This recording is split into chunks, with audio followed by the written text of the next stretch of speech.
I'm a former drug dealer who paid his way through college and was ultimately arrested. AMA. Did you ever use the drugs? I'd like to say that I never used the drugs. That's the cool thing to do in movies and rap music, right? Never get high on your own supply. But the truth is that I suffered from pretty severe heroin withdrawal when I quit selling and using. It's too easy to pass the time by using when you are bored and have reached a certain point. Since you've been on Reddit, which is more addicting? Reddit or heroin? Reddit in terms of raw usage. Heroin in terms of quitting. Haha. How did you end up getting arrested? My pill supplier was a pharmacy manager who used an insurance scheme to make pills disappear from the pharmacy.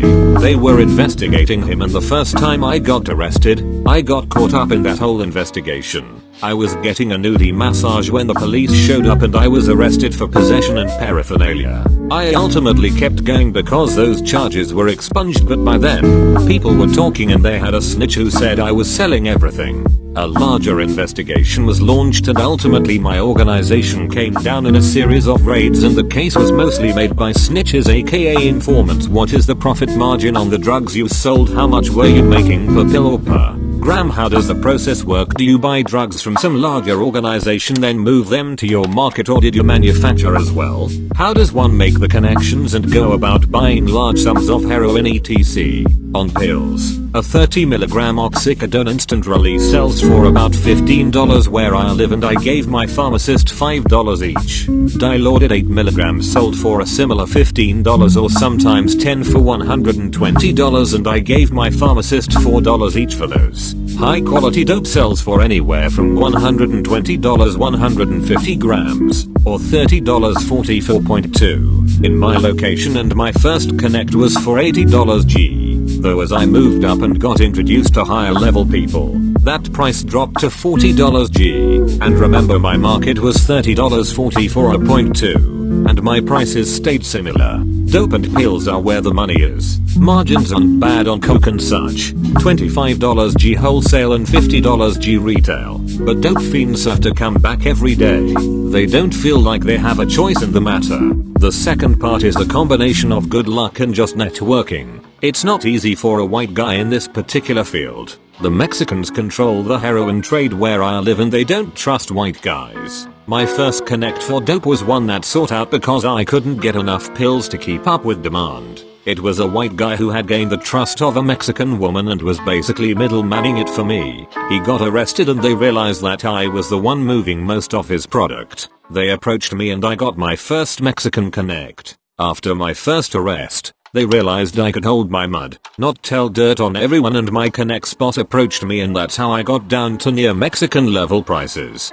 $35 40 gram. Because normally even the white guys who can buy from Mexican suppliers don't pay the same as Mexicans. So, yeah, luck, balls, and willingness to protect your own, I guess. I averaged about $25,000 a month by the end, and we came up from about $100 a day when we first started selling ecstasy. Amusingly, the first time I got arrested in April, I was accepting a nudie massage for a small bit of dope while waiting to re-up. Long story. LOL, see the above comment. After that incident, there were a lot of close calls and it became a bit of a game of cat and mouse. I only got charged with possession and drug paraphernalia the first time, and we thought we were staying one step ahead of them. I had some close calls with being followed, stopped and questioning, and in general the lead detective just wouldn't leave me alone. What we didn't know for a while though was that they had a snitch and this was a long haul investigation. I also became increasingly paranoid during this time. Holy fucking shit, $25,000 a month is a shitload for anyone, let alone a college student. What did you spend it on besides tuition? Nudie massaging should go public in the stock market. Hopefully you can answer some of these. Really interesting AMA so far. What quality type of heroin did you end up selling? The highest quality black tar heroin. The connect was so low level that we had to warn people when switching over from another dealer. I know everybody says that, but we had a lot of close calls. It was dark, almost black, but a dried charcoal like that would crumble and turned into dark brown tar when handled or breathed on. Would you cut up your product? Number. Dope is generally cut along the way to the user, and I suspect my supplier cut it, but no more than 10% or so, and I didn't cut it at all. I took the market by selling a higher quality product for cheaper. Did you offer different quality for different customers? There were a couple resellers who demanded cheaper products so they could sell it for the same thing I sold mine for retail. My supplier had a goop ear more sticky to like stuff that he said was his 70% versus 90%, and I usually provided that, but never unless they insisted, and they usually went back and just charged more and realized that my individual clients were never leaving me and just be happy there weren't many because I had divided them up among the resellers. You say you ran it as an organization. So by that point did you stop making deliveries yourself? Long time ago. Before my arrest, which probably spared me. By the time of the second arrest, I had given the organization over to my best friend and left town. He was just supporting me financially when those raids came. Do you feel if you hadn't been using opiate heroin, you would have stopped dealing after your first arrest? Did the drugs numb you to the incident and risks? How broke I was after the first arrest, plus going through my first severe heroin withdrawal certainly contributed to it. Plus we knew who was involved and why, and we mixed things up. We were smart, but you can't beat informants. If you felt you needed dummy cars when making deliveries, did you not also feel that this was a precaution only needed if you were actively being watched? In other words, why do you think this paranoia was not enough to make you stop? You become addicted to the lifestyle more than the drug and that feeling of being the boss. But it was enough to cause me to go completely hands off. My best friend protected me or shielded me from the brunt of things after that. How as a heroin dealer could you trust users to come shoot up in your own apartment where you stored large sums of drugs and money? We usually kept things like that stored at a different location while using the dope spot for sales, and after my arrest and seclusion, my partner switched to 100% delivery, where you armed yourself. No guns, knife in the house. There was an incident that shook me where some rival gang members, to the Mexicans from my neighborhood, not me, ran up in my house and I almost got a gun. I had two shown to me even, but I decided I wasn't willing to shoot somebody, and that is a dangerous combination. Did you find that most of the time you were stressed, experiencing sleepless nights, etc.? It came and went. Certainly the best times I had were vacations with my girlfriend and when I learned to delegate and trust my partner more. Do you still use drugs? Occasionally. Not really dope though, not entirely opposed to it. I have not been sick since June and used since the second arrest. Still like coke and ecstasy. Do you have any regrets about how you ran your business? Yeah, there were things we could have done. People I had gut feelings about that I should have followed. Never ran a dope spot and ran delivery games from the beginning. My best friend protecting me as a sore spot too, since he got the more serious charges, but still gets to expunge them later.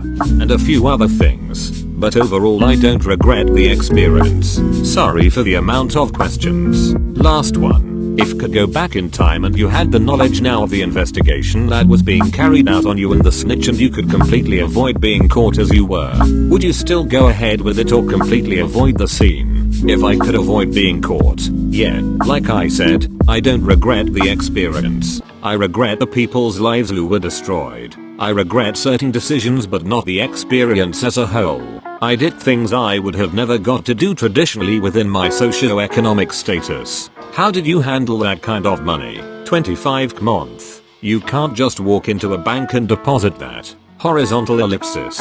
We spent it as fast as we made it many cases. I reinvested a lot of it into other ventures and more drugs. I did deposit some of it. I paid tuition and rent for me and my girlfriend. I bought a car. Bought a second car just for work. Lots of things like vacations and nice clothes. But basically we just went through it. A lot got seized at the end in product and cash. I made off with a little bit and have been living off it and watching it dwindle. Maybe that's why I started these memoirs. It's just another hustle. You paid tuition in cash. Well, cash or heroin. Whichever they wanted more. Horizontal ellipsis. Did you carry a firearm? If so, ever use it? Did your Mexican associates offer you protection? Or did your Mexican associates put you in uncomfortable situations? Or were they professional and businesslike? Horizontal ellipsis. I did not carry a firearm. I did keep a combat knife of sorts around the house after an incident I talked about before where some rival Mexicans ran up in my house while my girlfriend was present. After that incident, my connect provided me with a guy for muscle, and this was probably the point where I started doing more Mexican sales because the enforcer wanted in on sales as well. The Mexicans I worked for were always very businesslike. I had probably 20-30 clients. When people hear that number, it is always smaller than they expect.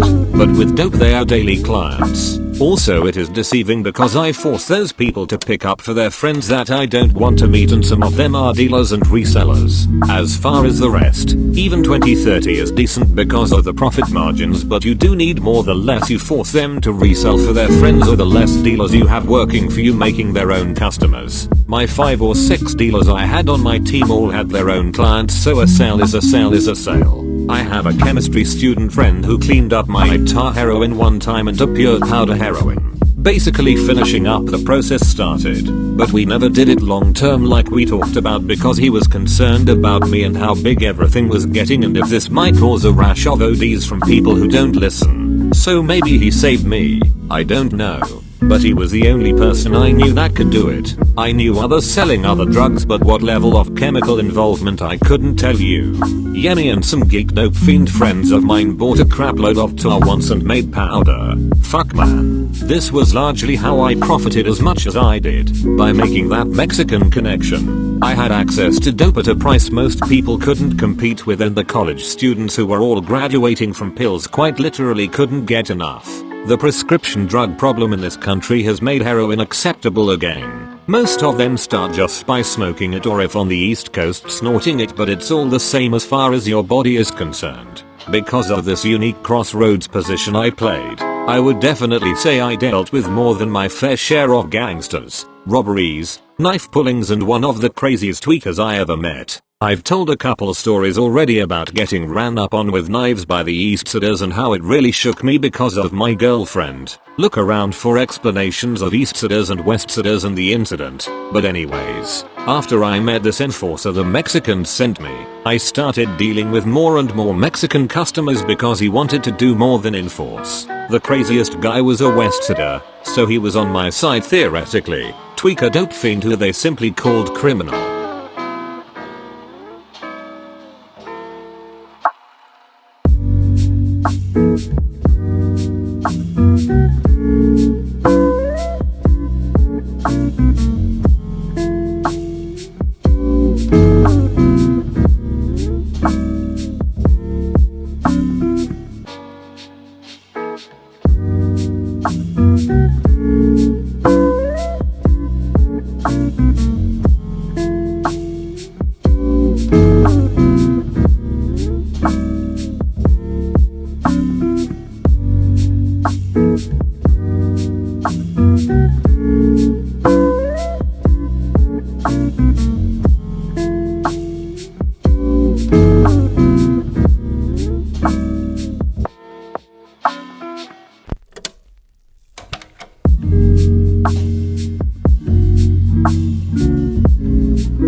you